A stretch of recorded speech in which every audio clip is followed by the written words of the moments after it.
Luchando por la justicia. Tu asesor legal en radio. Soluciones legales para el día a día. De los especialistas a tus oídos. Luchando por la justicia. Luchando por la justicia. Hola, ¿qué tal, amigas y amigos de Luchando por la Justicia? Esperando que se encuentren muy bien este viernes 30 de julio.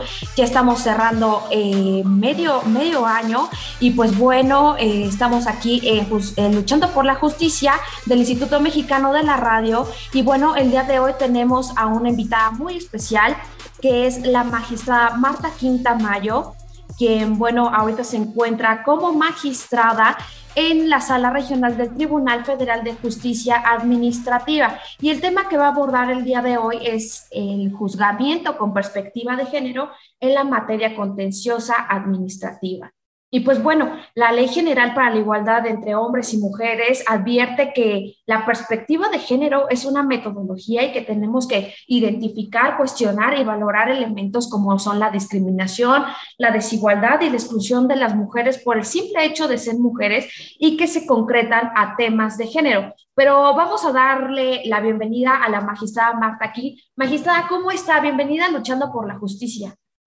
Hola Jessica, muy buenas tardes. Pues contenta de estar aquí contigo y de compartir con tu audiencia algunas de las cuestiones relacionadas con la justicia administrativa y la perspectiva de género, que creo que son temas que en la actualidad están tomando muchísima relevancia, pero además de eso, pues son obligatorios y necesarios para nuestra aplicación. Entonces, pues si tu audiencia puede de alguna manera escuchar estos mensajes o esta información, pues estaría padrísimo, porque al final, en la medida en que todos estemos conociendo este tipo de métodos y conociendo este tipo de análisis y de estudios en la justicia, creo que podremos entender muchos de los casos relevantes que estamos viendo en México en la actualidad y muchas de las cuestiones que están siendo materia de noticia todos los días en nuestro país, ¿no? Y en otros países también. Entonces,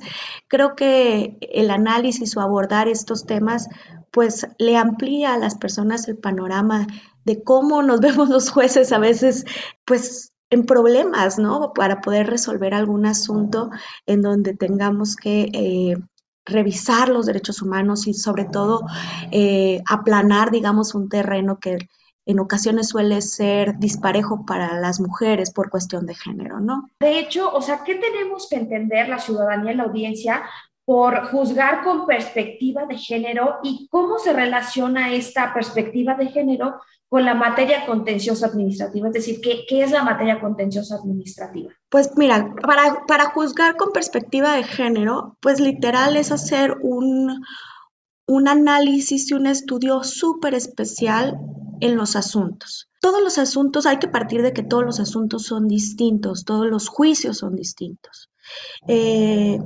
Y en esa medida, pues todos los asuntos tienen que estarse estudiando de una manera muy especial o muy detallada, pero en el caso de la perspectiva de género y el análisis de la perspectiva de género implica hacer un esfuerzo adicional, no solamente partir de la base de que todos los asuntos son distintos, sino generar un análisis mucho más específico relacionado con las desigualdades que puede llegar a haber entre las personas sobre las cuales se está emitiendo un juzgamiento.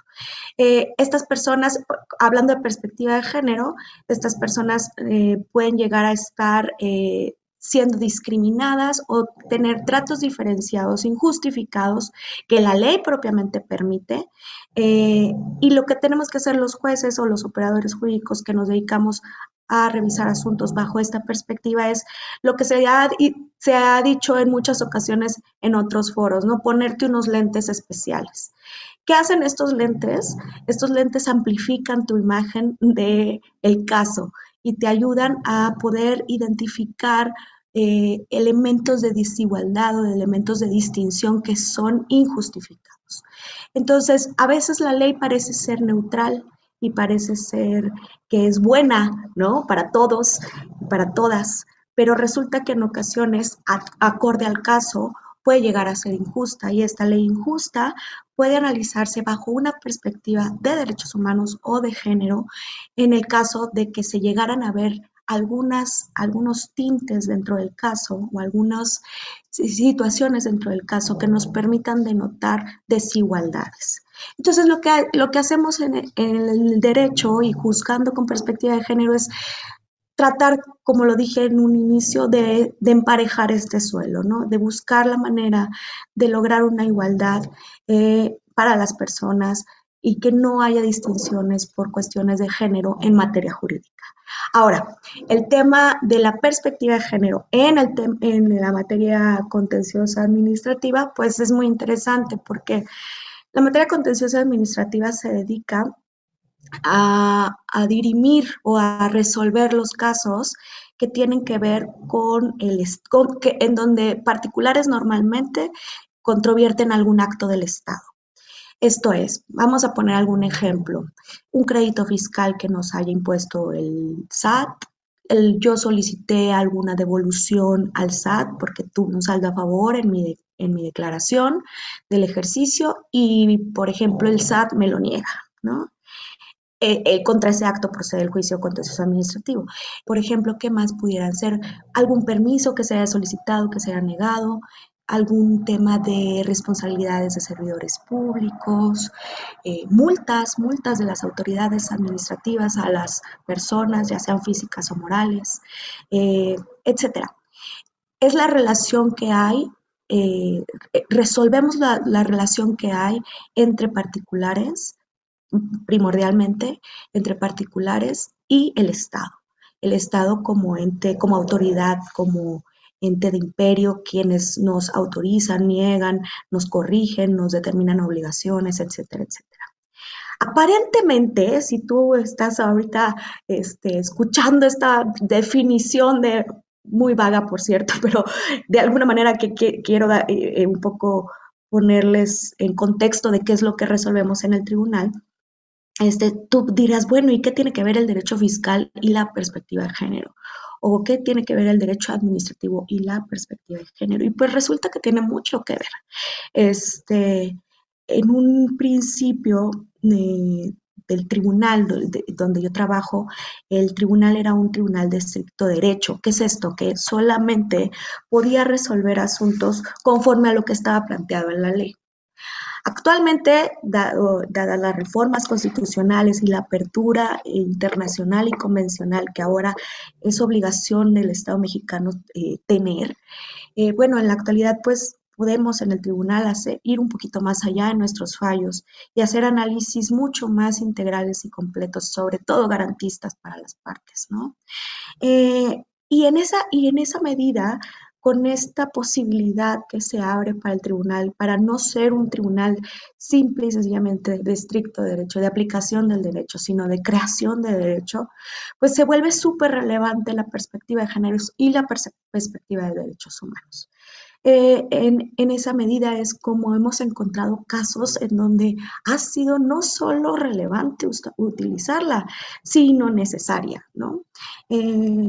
Es muy interesante porque tenemos asuntos, por ejemplo, de responsabilidades patrimoniales al Estado, en donde particulares le piden al Estado una indemnización por algún daño que consideran que se les ha generado. En estos asuntos, la gran mayoría de ellos tienen que ver con negligencias médicas, por ejemplo. Negligencias médicas suscitadas en institutos públicos, ¿no? Ya sea el ISSSTE o ya sea el Seguro Social. Y estos casos luego llegan a necesitar un análisis de perspectiva de género, por ejemplo.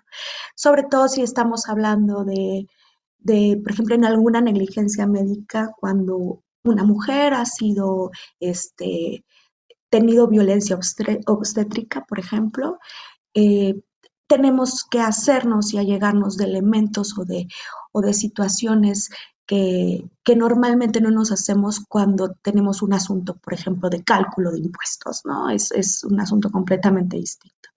También hemos tenido asuntos de responsabilidades de servidores públicos algunos de ellos relacionados con acoso sexual a compañeras de trabajo, a personas que están en cuidado de estos funcionarios, maestros que han incurrido en alguna falta con alumnas, etcétera, ¿no? Este tipo de asuntos también nosotros los alcanzamos a ver, y es así como la perspectiva de género y el juzgamiento de perspectiva de género se vuelve súper relevante, y yo lo digo en todos los foros en donde me tengo el honor de participar, es no solo relevante, sino obligatorio, ¿no?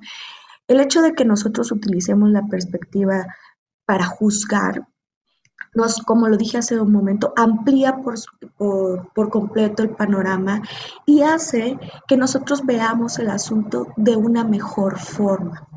Hay leyes, repito, que resultan ser neutrales, ¿no? Pareciera que son neutrales, pero al hacer un análisis ya en el caso concreto, en el asunto con el expediente, nos damos cuenta que estamos nada más, que pudiéramos estar perpetuando desigualdades. De eso se trata.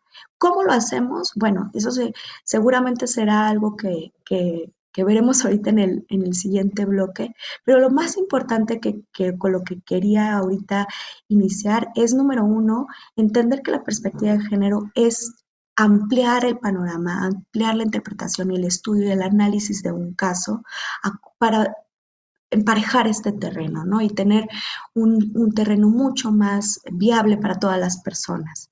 Y la segunda cuestión que es súper importante que consideremos ahorita es que el derecho administrativo y el derecho contencioso administrativo sí puede analizar asuntos a través del juzgamiento con perspectiva de géneros y derechos humanos.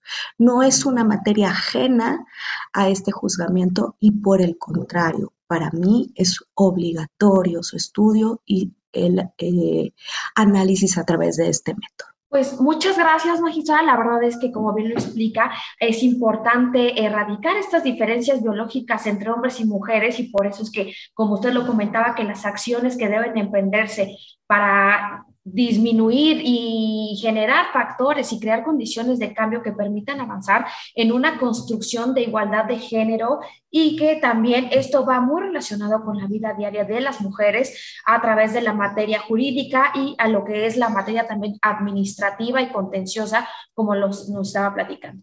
Pero bueno, regresamos y vamos a hacer una breve pausa aquí en Luchando por la Justicia para retomar este tema con la magistrada Marta Quintamayor. No le cambien, estamos por el Instituto Mexicano de la Radio.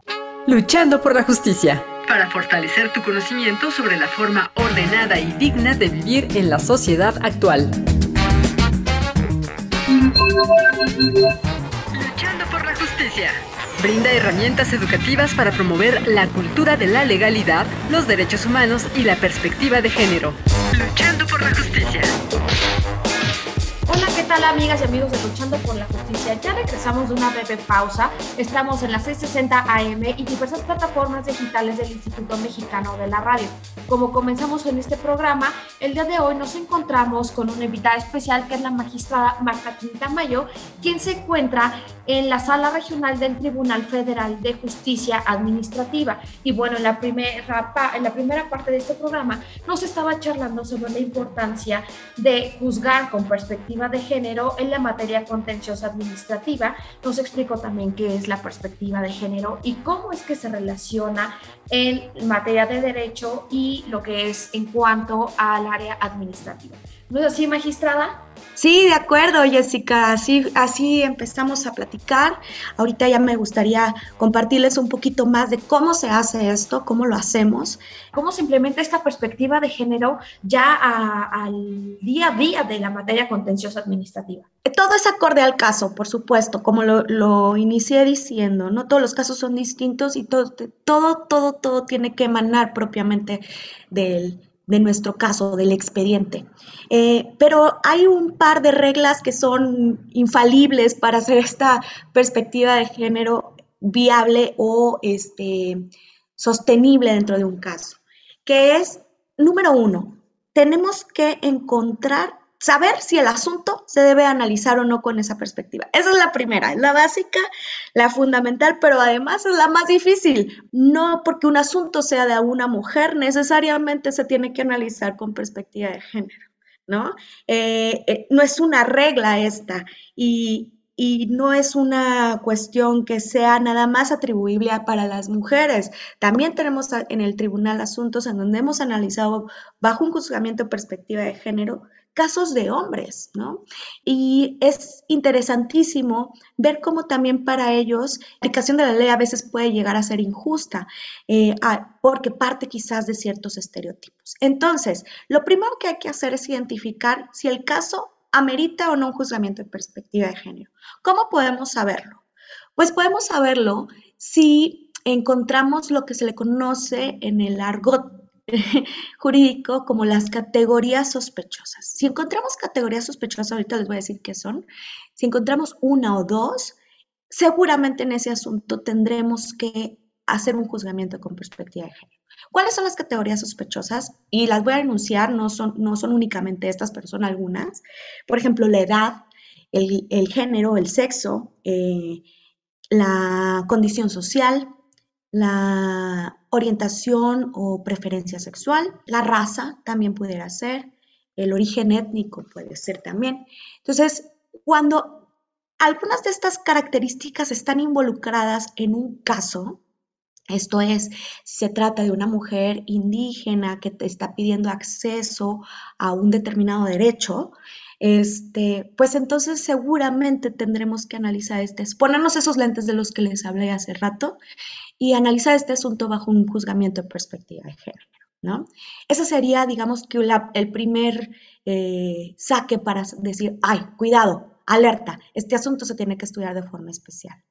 ¿Qué más podemos revisar? Si hay una asimetría de poder en las relaciones del caso, esto es, por ejemplo, cuando les hablaba hace un momento de las negligencias médicas, ustedes van al médico y el doctor les dice, o la doctora les dice, usted tiene faringitis, tómese esto por tantos días, a tales horas, y va a salir del problema, ¿no? Eso es lo que suele pasar cuando vamos a revisarnos médicamente.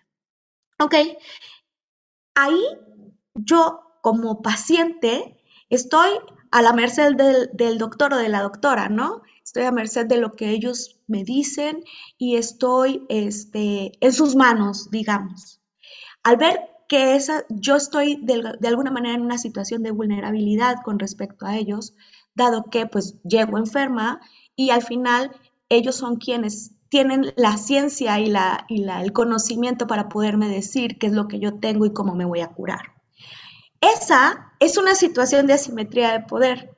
¿Por qué? Porque al final el médico o la médica están diciéndome cómo voy a terminar cuidando mi salud desde lo que ellos conocen. Y yo no puedo a su vez decirles, oiga, no me receten esto porque por supuesto que yo no tengo el título, ¿no?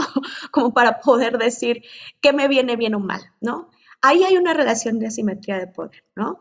En donde el médico tiene un cierto conocimiento que yo no poseo y él necesita, y más bien, y lo que él me diga, yo lo tengo que hacer, ¿no? En esa medida, en los casos de ISSSTE o de IMSS, en donde hemos visto negligencias médicas, es como podemos analizar el asunto desde una perspectiva de derechos humanos o quizás de género, si se tratara de algún asunto donde está relacionado un tema de género, ¿no? En esa medida es que nosotros tenemos que advertir que los médicos de los institutos, tanto del Seguro Social como del ISSSTE, están en una posición, digamos, de poder contra el paciente y el paciente nada más está a la expectativa de ser curado o de estar sano, ¿no? Y así es como los asuntos relacionados con las responsabilidades patrimoniales del Estado pudieran llegar a derivar en indemnizaciones para los pacientes que no han sido tratados bien, que han tenido una mala práctica, que les han extirpado algunos miembros u órganos de sus cuerpos sin estar realmente informados, etcétera, etcétera. casos, por ejemplo, de esta naturaleza, insisto, hemos tenido bastantes, y de violencia obstétrica, que es lo que normalmente nos lleva a hacer un juzgamiento con perspectiva de género, porque a creerlo o no, ustedes, para nosotros tasar una indemnización, esto es, cuánto nos tiene que dar el Estado por el daño que nos hizo, por ejemplo, si me extirparon un miembro, un ovario, por ejemplo, vamos a hablarlo así para ya entrar dentro de la perspectiva de género, nosotros en el tribunal tenemos que, y se está demostrado que hubo una actividad irregular por parte del IMSS o del ISSSTE, nosotros tenemos que determinar una indemnización para la persona, para la víctima. Entonces, para poder hacer eso, tenemos que utilizar la Ley Federal de Trabajo, que es, digamos, nuestro parámetro de cuánto cuesta cada órgano. Ahí viene cuánto cuesta cada órgano, más o menos, ¿no? Pero ¿qué creen? Los órganos reproductivos femeninos no están tasados en la Ley Federal de Trabajo. No están tasados como sí están tasados los órganos masculinos. Y pues ahí, como la ley no establece, hay una laguna, no establece exactamente cómo tenemos que tasar un ovario o una trompa, tenemos nosotros entonces que hacer este análisis con perspectiva de género y decir, bueno, vamos a decir cuánto vale un ovario y vamos a pensar en todas las repercusiones que a una mujer le da el hecho de no tener un ovario o de no tener una trompa, sobre todo quizás analizando categorías sospechosas y analizando todas estas cuestiones de las que veníamos, variables de las que hemos estado hablando, si es una mujer que está en etapa de reproductiva, o si es una mujer que ya dejó esta etapa, o si es una mujer que está teniendo muchos problemas hormonales.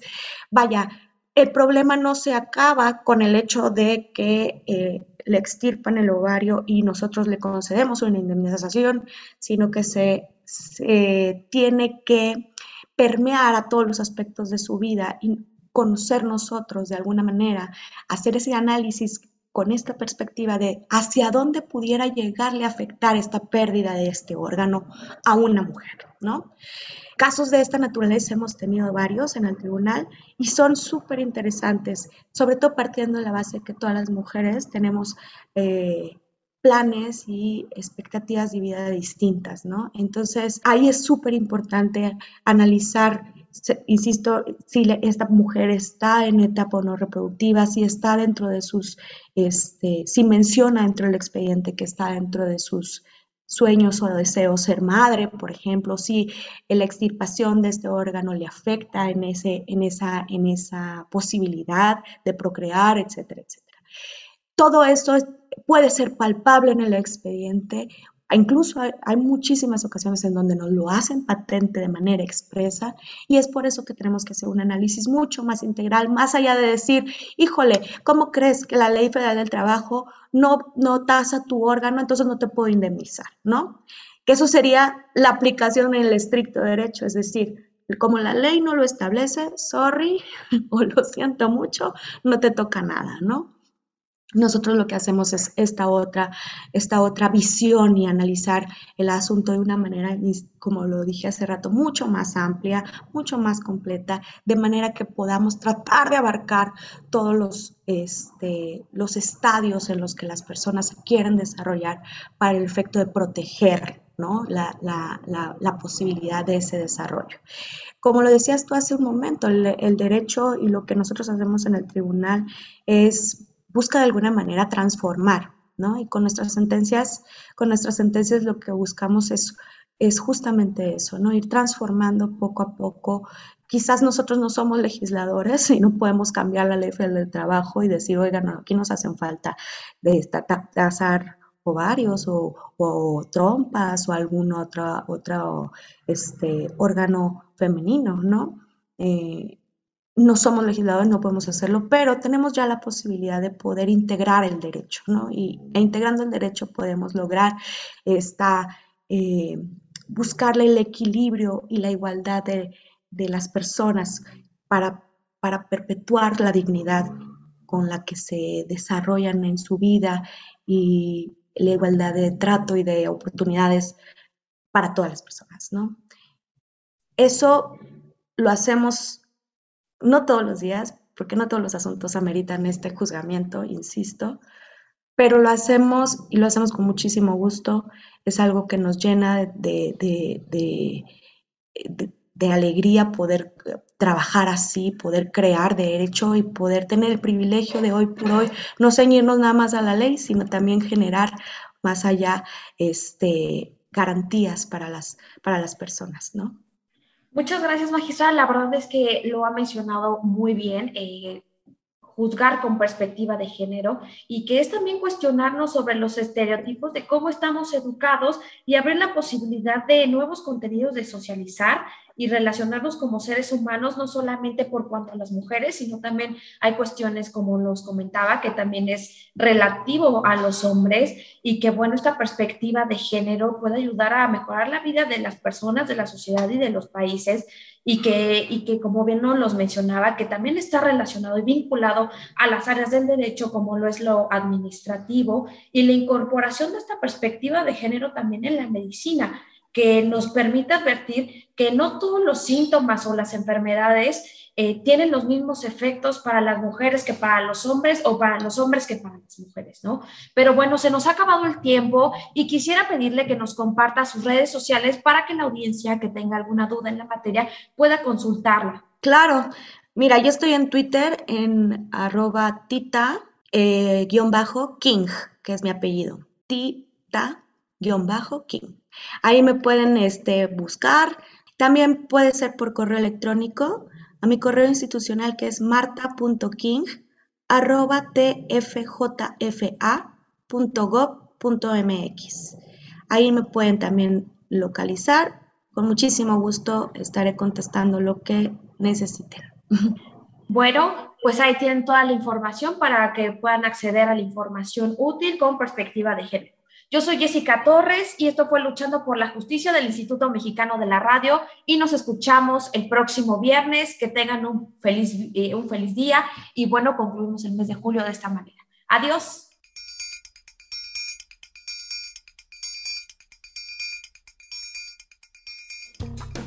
Desde 2018, la Secretaría de Salud, a través de la Comisión Federal para la Protección contra Riesgos Sanitarios, COFEPRIS, presentó los lineamientos en materia de control sanitario de la cannabis y sus derivados, con fines farmacológicos, médicos y de investigación, con calidad, seguridad y eficacia, en concentraciones del 1% o menores de THC.